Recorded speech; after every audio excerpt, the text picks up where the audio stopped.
Sirah tahun 2 yang bertajuk Tahun Duka Cita. Mari murid-murid dengarkan cerita Ustazah.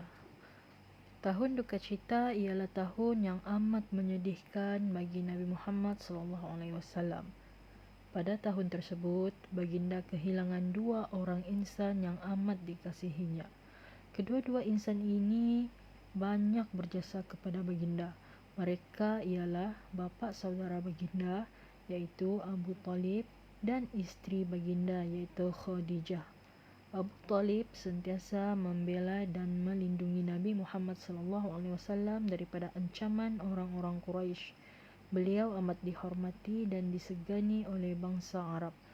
Hal ini menyebabkan orang-orang kafir Quraisy tidak berani mengganggu Nabi Muhammad SAW secara terang-terangan. Namun begitu, Abu Talib tidak mahu beriman kepada Allah Subhanahu wa taala. Nabi Muhammad SAW merasa amat sedih kerana bapa saudaranya itu tetap tidak mahu mengucapkan 2 kalimah syahadah sehingga beliau meninggal dunia. Abu Talib meninggal dunia ketika berumur 80 tahun.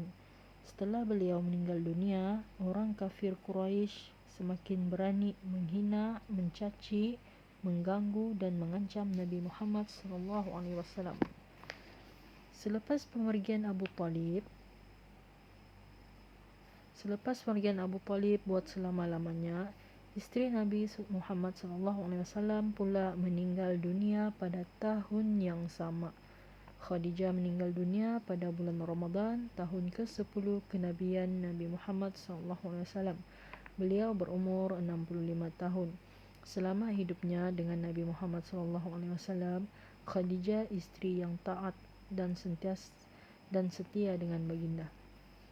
Malah, Khadijah sentiasa menyokong usaha Nabi Muhammad SAW menyebarkan Islam. Beliau sanggup berkorban harta dan nyawanya untuk membantu Nabi Muhammad SAW berdakwah. Dengan kematian Abu Talib dan Khadijah, orang-orang kafir Quraisy semakin hebat menentang Nabi Muhammad SAW. Untuk mengurangkan kesedihannya, baginda pergi ke Taif. Di sana, baginda berdakwah dan cuba mendapatkan bantuan untuk menghadapi kaum kafir Quraisy. Malangnya, baginda menerima layanan yang lebih buruk daripada orang-orang Taif. Penghayatan yang pertama, Allah memberikan hadiah kepada sesiapa yang dikehendakinya.